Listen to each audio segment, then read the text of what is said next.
Assalamualaikum warahmatullahi wabarakatuh. Di sini kami dari kelompok 1 mata kuliah metodologi penelitian akuntansi akan memaparkan hasil diskusi kami mengenai materi penelitian eksperimental.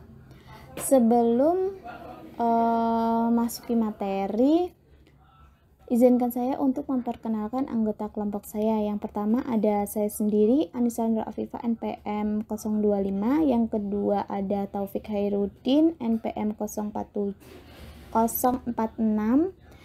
Yang ketiga ada Septia Ragil Saputri, NPM 047. Yang keempat ada Arum Abinaya, NPM 089. Yang terakhir ada Risti Ananda Yulia, NPM 147.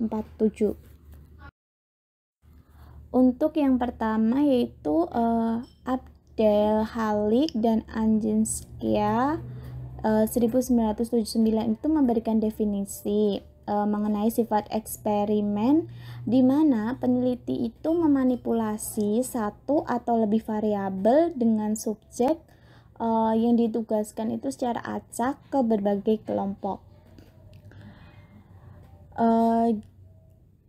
Jepin dan Salterio 1996 itu menyarankan terdapat 4 pedoman dalam penelitian eksperimental yang baik dalam akuntansi. Yang pertama itu mengenai sebuah pernyataan yang jelas tentang masalah, kepentingan, dan kontribusi terhadap pengetahuan yang akan menghasilkan solusi.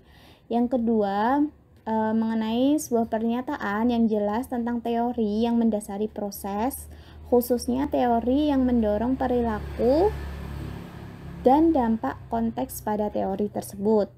Yang ketiga, mengenai desain eksperimental yang baik, karena kelemahan dalam desain eksperimental ini sangat fatal jika desain tersebut tidak baik atau tidak tepat atau tidak memadai. Yang terakhir atau yang keempat yaitu pengakuan pentingnya validitas eksternal. Nah, jika kita itu membutuhkan pengaturan eksperimental itu yang lebih realistis, maka diperlukan penjelasan teoritis yang lebih luas tentang perilaku yang dihasilkan. Yang selanjutnya itu mengenai pernyataan masalah. Dalam pernyataan masalah ini, variabel yang diminati yang pertama itu variabel Y, yang merupakan variabel dependen atau observasi. Yang kedua, variabel XI yang merupakan variabel independen. Variabel ini itu yang dapat dimanipulasi pada nilai seperti pada percobaan atau diukur dari data arsip seperti dalam studi ekonomi. Selanjutnya itu mengenai teori dan konteks.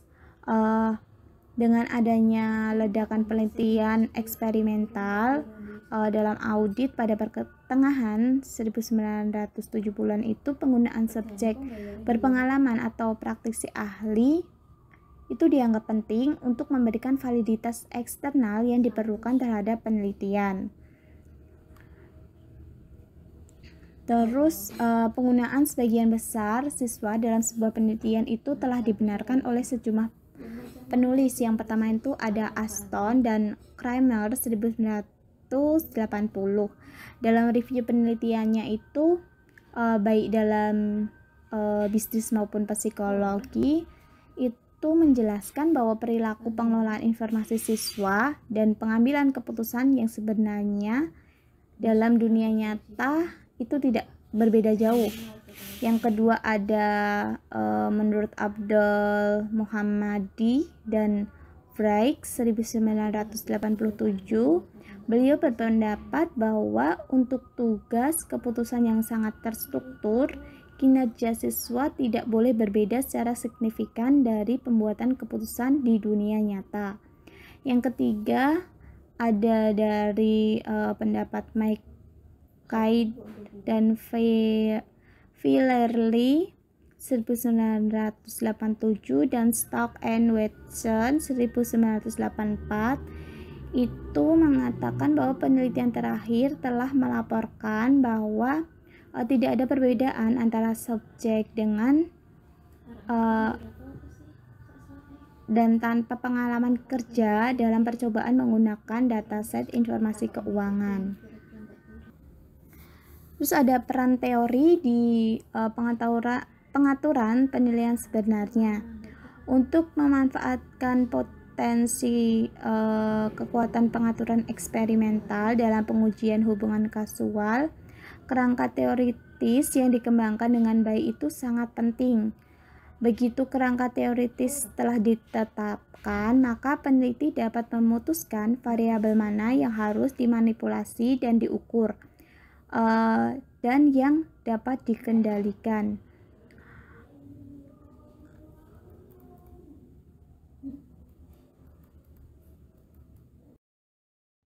Lanjutan.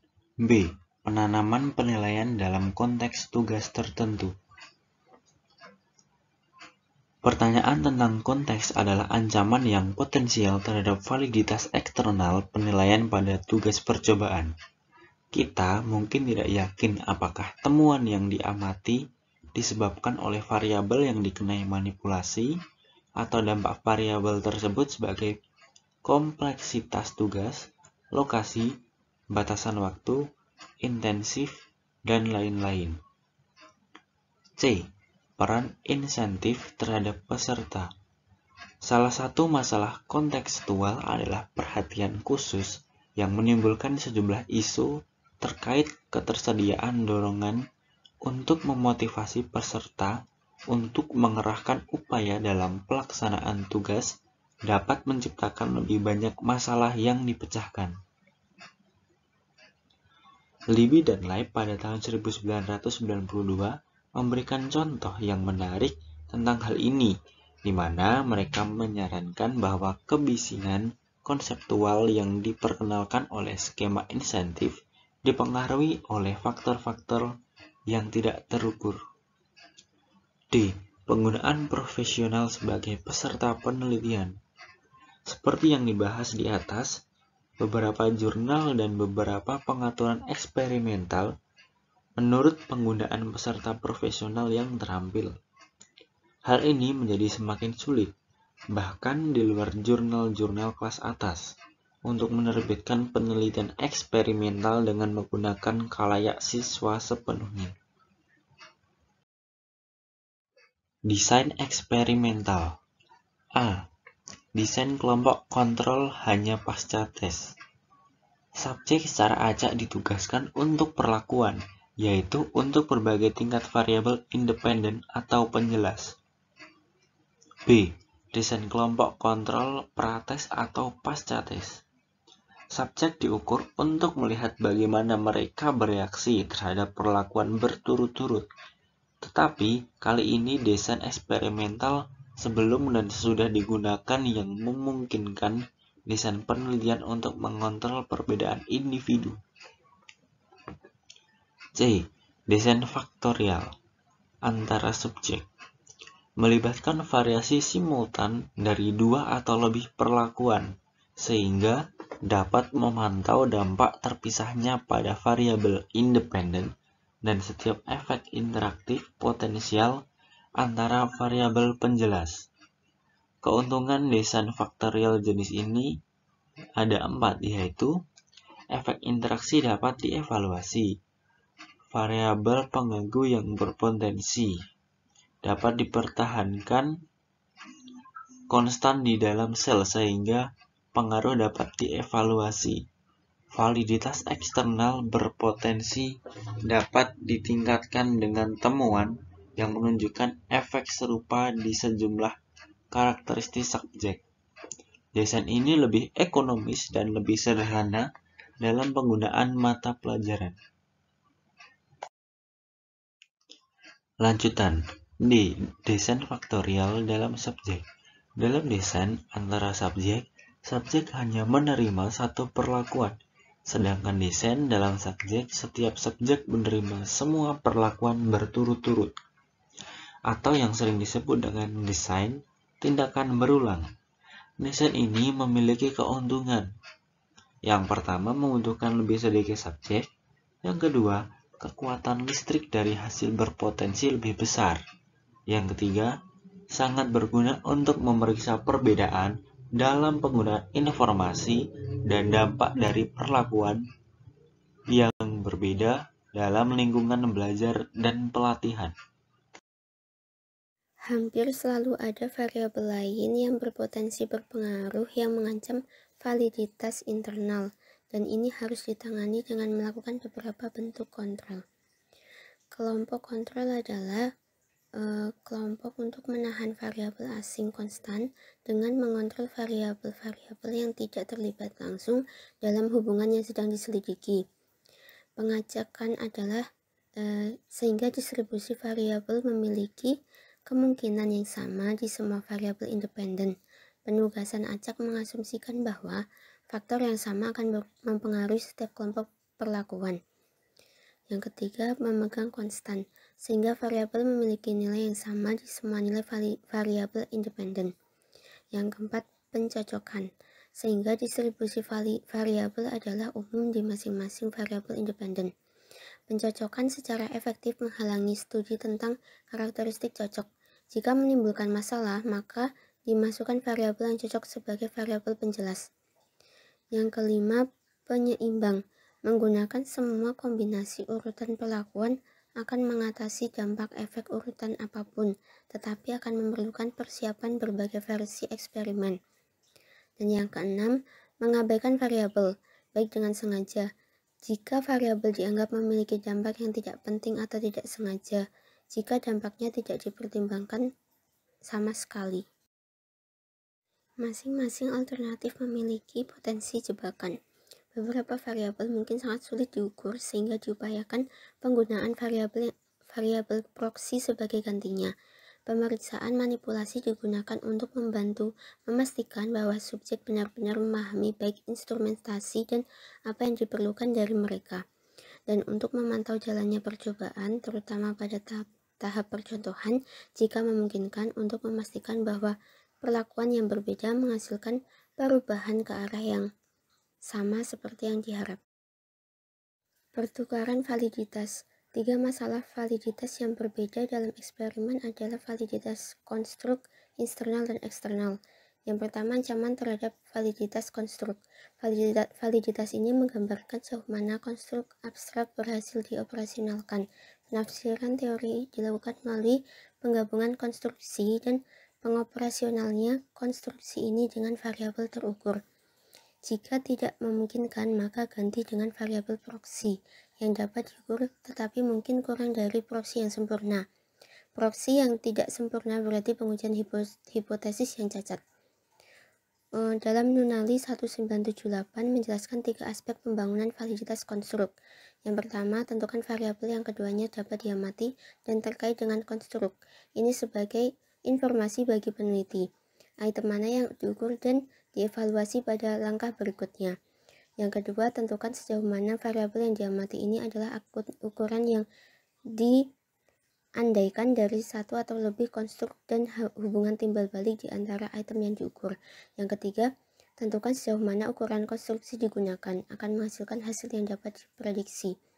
Sebagian besar perhatian dalam perancangan penelitian laboratorium adalah para perilaku eksperimental, dengan sedikit perhatian biasanya diberikan pada masalah validitas konstruk yang terkait dengan variabel terukur, di mana perhatian yang diberikan pada tahap kedua Nunali saja. Masalah yang kedua yaitu ancaman terhadap validitas internal. Cook dan Campbell tahun 1979 mengidentifikasi 9 masalah validitas internal yang terpisah. Yang pertama, pematangan, menyangkut dampak apapun yang terkait dengan berlalunya waktu.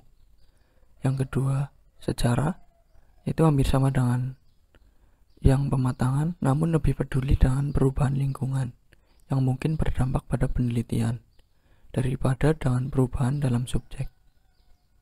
Yang ketiga, pengujian, hasil serangkaian tes mungkin sebagian besar disebabkan oleh hasil tes sebelumnya. Yang keempat, kematian subjek. Subjek mungkin mati atau lebih mungkin tidak hadir di tengah jalan melalui serangkaian eksperimen atau wawancara. Yang kelima, mortalitas eksperimental. Yaitu perjalanan waktu dapat memiliki banyak efek pada perusahaan subjek.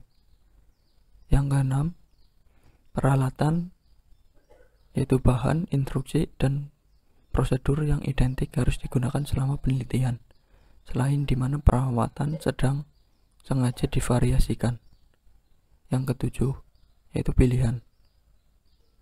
Subjek harus dialokasikan acak ke sel atau kelompok untuk tujuan perbandingan, tetapi mungkin tidak dicapai dalam praktik atau tidak cukup untuk mengontrol semua variasi dalam sampel. Yang ke-8, regresi statistik. Ada kecenderungan statistik untuk hasil berturut-turut dari individu untuk mundur menuju mean. Yang ke-9, imitasi perawatan, di mana subjek berkomunikasi satu sama lain, ada kemungkinan bahwa tidak akan mencapai respon independen.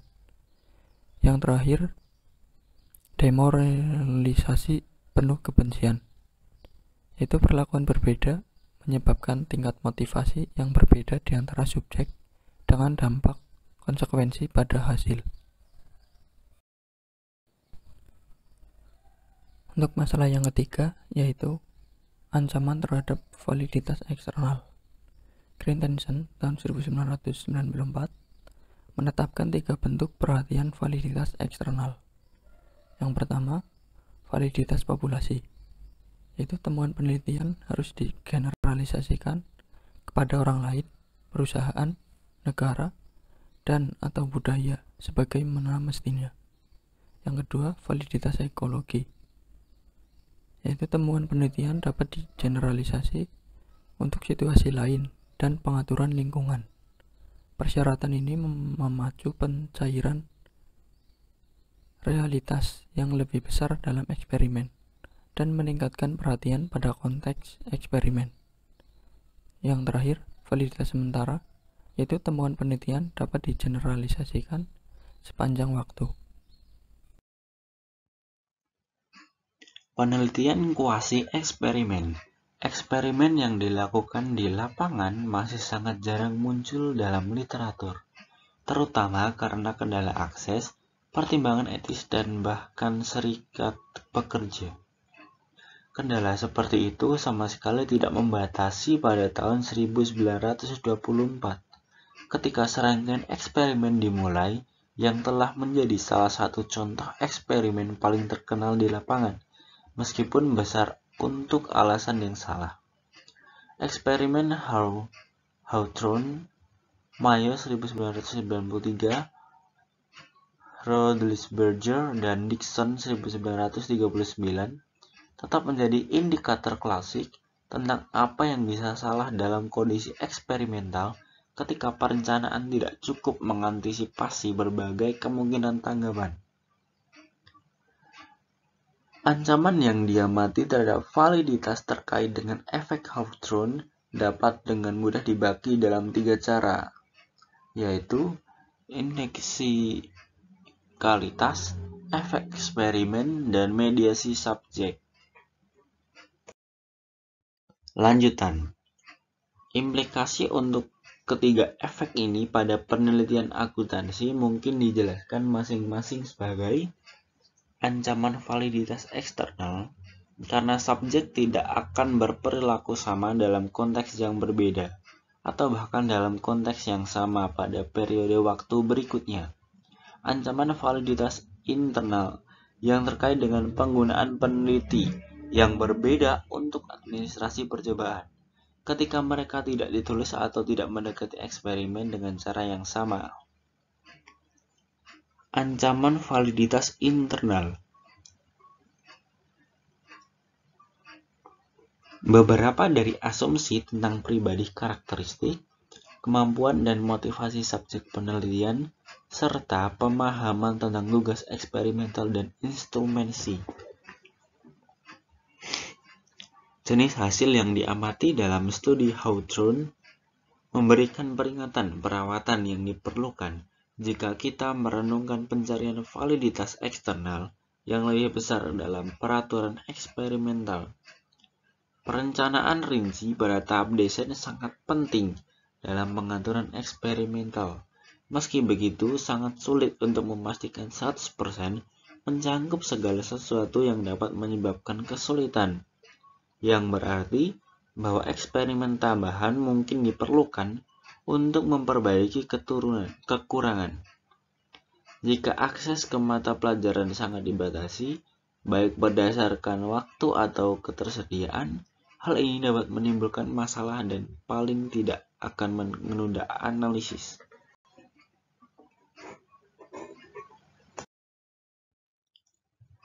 Baik teman-teman, terima kasih telah menyimak presentasi dari kelompok kami.